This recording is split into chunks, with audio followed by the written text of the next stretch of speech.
I, female, 17, was really close to my late mother, and it's caused a bit of friction with my stepmom and her stepsister.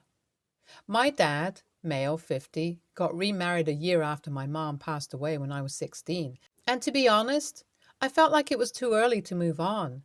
But obviously, since I was just a kid, my opinion didn't really matter. I mean, I want my dad to be happy. But the way his new wife, Martha, female, 40, thought she could just fill the void my mom left was a little too much for me.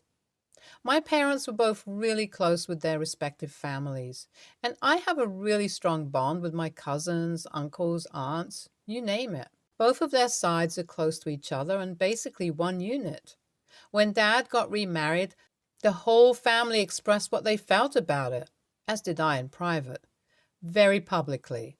However, my dad also valued being in the family's good book, so he asked me to be my stepmom's MOH at the wedding. I was nowhere near ready for this, but Dad kind of guilt tripped me into it by talking about his shot at happiness and stuff like that. Now, I agreed, and the whole situation fizzled out as the family thought that I was okay with it too. There were still some murmurs, but I think the main reason everyone was concerned was because of me. Since I was the MOH, people thought I was okay with it. To be honest, I regretted agreeing to it afterward because it gave Martha this false sense of closeness to me and also made my stepsister Barbara, female 15, jealous of me. Looking back on it, I kind of understood what she felt like because her own mom was putting in a lot of work to try and bond with me, and that left her feeling a little ignored. But it doesn't justify the year of hell I went through with her. After the wedding, I had to share a room with Barbara, and she used to be a terrible person to me. I couldn't have any of my friends over because she would be intrusive and downright rude. She got into my Nintendo Switch and deleted my Animal Crossing account, which had hours of work put into it, and she never understood that I was grieving the loss of my mom. Because of hundreds of incidents like that, our relationship was incredibly sour, and I got into a ton of fights with her. My dad never lifted a finger to punish or reprimand her, though, and that just made her even more entitled. Martha also took her daughter's side most times and considered herself to be a disciplinarian when it came to me. I was basically just waiting for the day I could move out.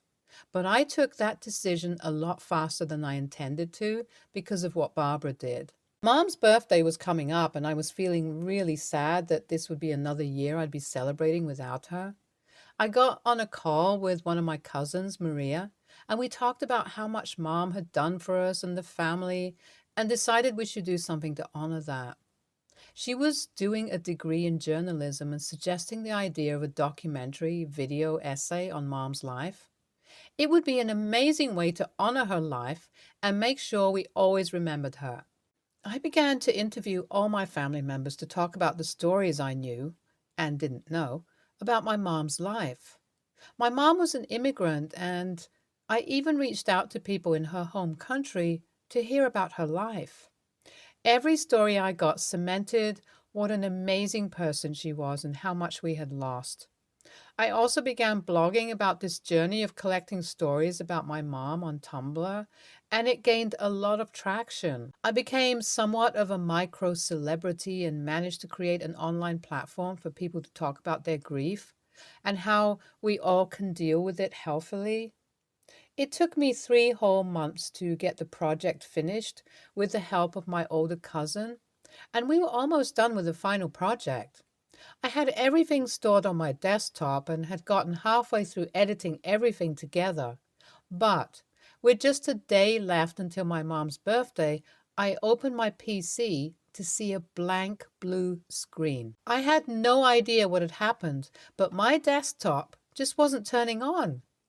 I began to freak out and basically took apart my desktop to see what had happened. And then I saw a giant gash on the motherboard. It looked deliberate, and I knew it had to be Barbara. I was ready to slap her straight across the face when I ran down to the kitchen to confront her, but her mom stopped me. She could tell that I was shaken, though, So she called Dad to the table and we had an emergency meeting. I told him what happened as calmly as I could, and then Barbara piped up, saying, "Oh, I didn't know that. I was just messing around inside your desktop because I wanted to learn about computers." I called total BS on this because she had seen me working on this for months and nobody gashes a damn motherboard when they're learning about computers. Like always, though, my dad and Martha bought it and told me that while it was regrettable, it happened because Barbara is naturally curious and I shouldn't hold a grudge against her. I was so shocked. And I turned to Dad and said, "This is what you support after Mom died? Are you seriously telling me that it was okay for her to do this? She knew, Dad. She definitely did." Dad just looked at me blankly and used the old, "Don't talk to your father that way" line. That was when I knew I had enough. I called an aunt staying close by and asked her to come pick me up. She was willing to do it, no questions asked, and I packed everything, including my PC, and went to stay with her. It's been a week since I left Dad's house, and pretty much the whole family knows what had happened by now. They're all pissed at Dad, as a lot of them had also put their heart and soul into this gift, and to have it all taken away because of a brat who didn't know any discipline was just unfair. Dad called me after he was conspicuously missing from my aunt's recent party, and he apologized for everything that had happened. He told me that he had messed up, and when I felt ready to come back, he would make sure that the house was an equal environment for me. Apparently, things were rough between him and Martha because he had started to blame Barbara after our relatives got on his case, but he said he was willing to stand up for me.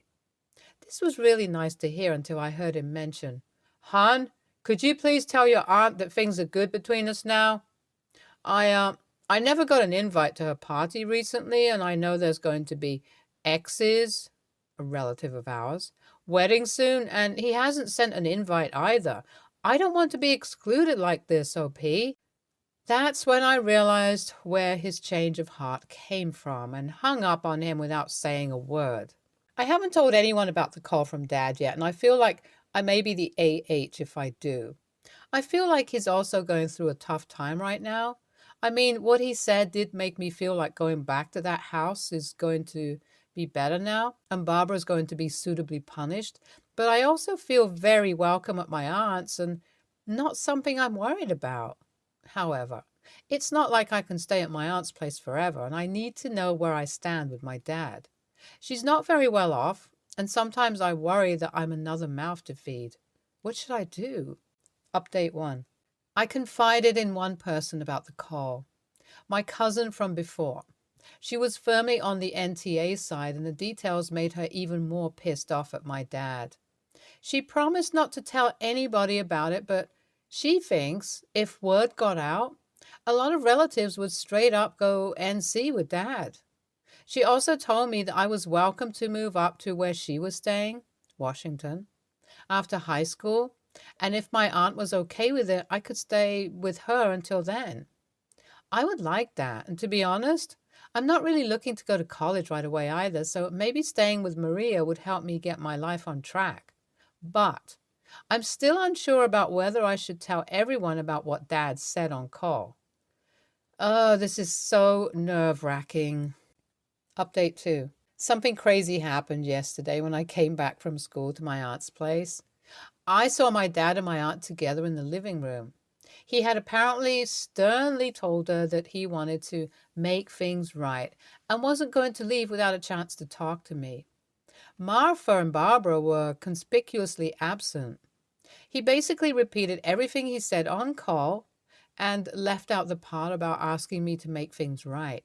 When I pushed him on whether Barbara and Martha were on board with the equal space for me back home, he told me that he would convince them. I retorted by saying, "That's easy to say now, but you've let your stepdaughter walk all over me for a whole year." He immediately made this shocked and hurt face and made himself into the victim. I had enough of this crap from him and I just blew up on him. I told my aunt about the phone call and even brought a skeleton out of the closet by saying I never wanted to be Martha's MOH. Dad was so upset by all of this that he stormed out, but I could care less. Also, said if my aunt isn't comfortable having me here, I'll move in with some friends or get a job. But I sure as hell am not moving back in with my dad. But it turns out that my aunt is always going to have my back, and she had already been contacted by my cousin Maria.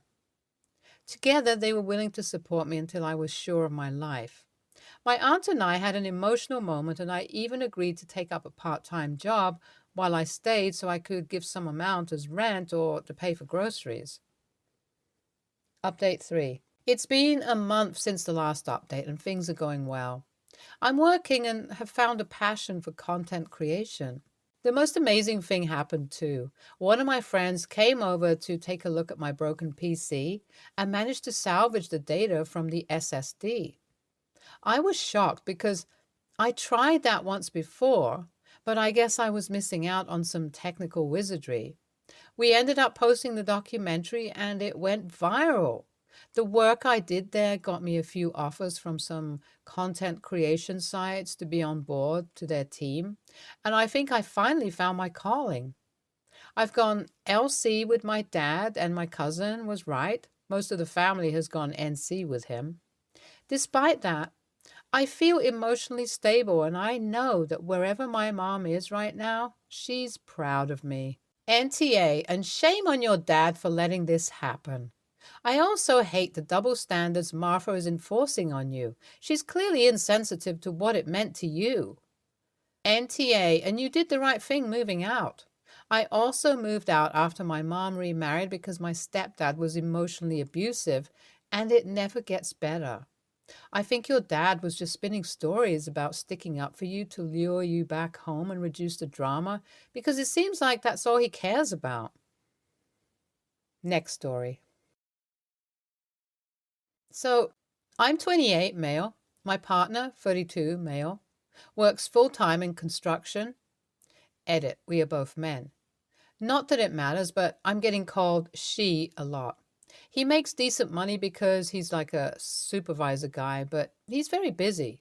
He leaves the house by 5 a.m. every morning. I work a little doing some freelance document translation from home, but it's probably about 10 to 15 hours a week. I mainly make sure the house is in order and that my partner has everything he needs. Clean clothes, packed lunch, dinner made, house stocked, etc. It's just the two of us. We don't have kids or pets. He does housework too, mainly outdoor things like lawn care or fixing anything that breaks. Anyway, I usually go grocery shopping on Fridays. So this morning, I went to make his lunch and we didn't have that much. We were out of lunch meat, so I improvised. I sent him a lettuce sandwich. It was a thick layer of iceberg lettuce with tomato, onion, cucumber, Swiss cheese, and mayo on a large Kaiser roll bun. And then I sent a Tupperware of these seasoned, crunchy chickpeas that I made in the oven, 2 Lindor chocolate balls, and a can of flavored fizzy water. I thought it seemed like a decent lunch. Anyway, my mom used to make lettuce sandwiches when we didn't have money. Well, he texted me kind of mad. He said, "What the hell is this? It's just lettuce." I said we didn't have any meat, and I was just trying to put something together in the morning before grocery shopping. He said, "This is not a lunch. I'm going to be hungry all day now. It's fine if we didn't have anything, but just tell me and I'll order in a lunch." Now it's too late to order anything because you made me think I had an actual lunch, but it's just lettuce. In general, he's not one of those carnivore men who must eat meat at every meal, but we do usually eat meat. His job can be stressful, so I just apologized and said I'd do that next time. He didn't respond, but now 3 hours later, he just texted, "Yeah, you're sorry, but you don't really know what it's like to have to do hours of physical work on an empty stomach." I didn't respond, but now I'm feeling a little annoyed with him. Like, does he really have an empty stomach? It was a lunch after all. He is pretty big, like 6 foot, 220 pounds. Basically no fat on him. So maybe he does need more. I don't know. In general, I know he works very hard and I get to have a relatively stress-free life. So I feel bad making his day harder than it has to be. But I feel like he's kind of exaggerating. Anyway, it's not going to be a big issue, and I already went to the store and I'm making homemade bacon double cheeseburgers and fresh cut fries for dinner, lol. But I was just wondering if it's really so bad to send a lettuce sandwich for lunch. Edit. So the man is fed and happy, lol. I didn't bring it up or act angry or anything. I just let it go. And he did apologize on his own after dinner. He basically said, "Sorry, I didn't mean to be a jerk about lunch, but yeah, next time just let me know if we're out of meat and I'll order some food." And I just said, "Yeah, sorry about that. My brain probably wasn't fully functioning that early." And that was it. Now we are chilling on the couch together, so all good. Oh, and the people wondering why I didn't have food in the house. This man housed an entire tray of enchiladas for dinner yesterday that I was expecting to have leftovers to send for lunch today. I was going to send that with a salad, not on bread, and some crackers and the chocolates. That's why I was at a bit of a loss this morning. Anyway, thanks for the responses. Lots of NTAs, but YTAs from people who've actually been in my partner's situation. So I'll just be more mindful of that going forward. Thanks all. NTA. He shouldn't be taking this out on you. You prepared him a lovely, hearty vegetarian meal. A couple of slices of ham aren't going to change the impact of that meal overly much. He's being a baby and owes you an apology. You need to apologize, or I won't be making your lunches going forward. But it was a cheese sandwich? I mean, a cheese sandwich with a bunch of bonus stuff, but still. I've had so many cheese sandwich lunches in my life. I think you could have let him know you'd packed him a cheese sandwich if he normally has meat sandwiches, but NTA on packing a perfectly normal lunch of a cheese sandwich. NAH. I agree that the lunch was tiny for someone who works construction. That job is extremely physically demanding, and most people I know who do this kind of work eat big lunches because it makes you very hungry. So yes, you did not give him enough food, but you didn't do it intentionally. His reaction was a bit over the top, but I get it. In the moment when you're very hungry and are looking forward to a nice lunch, it's a shock to discover you have a lot less than you expected. Just ask him how much he needs for lunch and take this to heart. Next story. I, 21, female, found out not too long ago that my sister B, 36, female, is pregnant after a long struggle with infertility, and I'm pumped and can't wait to be an aunt. Last week was the gender reveal party where my B broke down crying after cutting the cake and seeing it was pink inside. Her and her husband are thrilled because they apparently wanted a girl. She said right then that the baby would be named Mary. For reference, B is a born-again Christian. She found Jesus during her third time in rehab. She'll go on and on to anyone who listened about how she had visions of the Virgin Mary by her bedside telling her she would get better, that the pain was temporary, and how she would do great things after recovering. That was 8 years ago. She met her husband not long after that, in church, of course, and fell head over heels in love, saying that God made them for each other. I kind of roll my eyes at the declaration. Mary is just so old and boring. B asked me what was wrong. I was honest and told her I thought the name was a little boring. At the least, she could do something like Miriam and make Mary a nickname. It's 2023. Kids will make fun of her for having an old lady name once she's older. I myself have an old lady name, think Edith or something, and it's a pain. Kids in grade school constantly called me Grandma Edith and the sort, saying I was destined to be an old hag who would live in the woods and have a crooked nose. I'm also worried for the baby. B isn't a reliable person. She's been sober for years and everyone still walks on eggshells around her. She used to run off to go on drug binges all the time, a few times leaving me home alone as a kid so she could meet one of her dealers while our parents were out. She brought it up a few days ago mentioning how she was hurt I didn't like the name and asked if I was being honest in my feelings. I told her I was. Mary is a freaking stupid name. She'll get bullied in school for it, and at the very least, if she goes to some kind of Christian school, it'll confuse the hell out of her because every other girl will be called Mary. She called me cruel and an a-hole and accused me of hating her and not caring that she was finally in a good place in life. As if she hasn't been in a good place in life before and relapsed, leaving our parents in debt, paying for therapy and rehab that don't work, and letting us clean up all her messes over and over again. AITA? YTA, Mary is a perfectly fine name. When I read the title, I was expecting it to be something ridiculous, but you're just being judgmental here. YTA, you are literally dripping with hate from the get-go here. There is the hate, then the false concern, then the comparative, then more hate, then more false concern, then the scorn, then the pathetic attempt at poor me. But yup, you're the hero. Next story. I, 20, female, have always had issues with my family, particularly my three sisters making comments about my body, partially because I'm going into a looks-based field, acting, even though I'm probably not what would be considered conventionally attractive. Ever since I started professional theater training 2 years ago, the comments have really ramped up. They usually have three things they comment on: my hair, my skin, and my weight. They know I'm very proud of having very thick, black, curly hair, so they often make comments about it being not really black and compare it unfavorably to my little sister's by saying hers is darker and less bushy.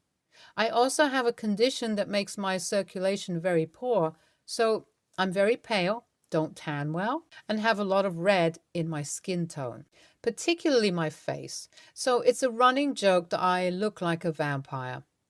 The last one, and the one that does the most damage, is the comments on my weight.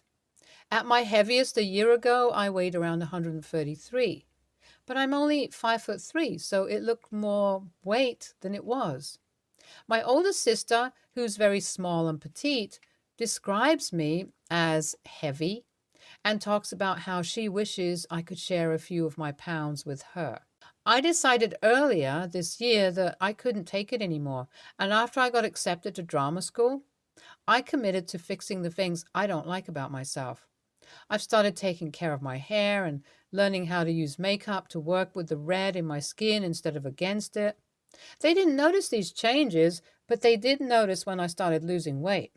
I've been calorie counting and I've lost 6 or 7 pounds since the start of the year.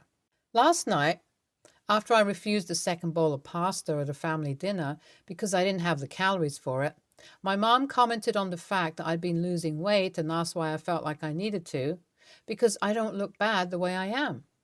I was honest and briefly described the last time I got called heavy by my sisters. I said that it really got to me and I wanted to make sure I really like myself before I get to drama school, so that I'm not battling as much insecurity while I'm there. Everyone was kind of quiet afterwards, and my older sister left the table not long after and wouldn't talk to me. Later that night, my mom pulled me aside and said that I could do what I wanted with my body, but I shouldn't blame my sisters for the way I felt about myself. She said it had really hurt my sisters, particularly my older sister, that I had made them feel guilty about my choice to lose weight. And even if I'm losing weight because of their comments, I should keep that to myself. My other two sisters have since told me that making my weight loss about them was inappropriate and asked me to apologize for putting that on them. Because even if they did comment on my weight, they've never told me I should lose any, so I have no right to try and make it their responsibility. AITA? NTA, your family apparently objects to the truth. Sorry you have to deal with that and that they managed to undermine your confidence. Your weight is your business, but please be careful. 6 to 7 pounds in less than a month may not be overly safe. Please don't restrict your eating too much, as that can be quite unhealthy. It may be wise to consult a doctor. NTA, they're all trying to gaslight you. You were honest. They don't like getting called out. You did nothing wrong. Stay tuned for more stories from our girl relationships.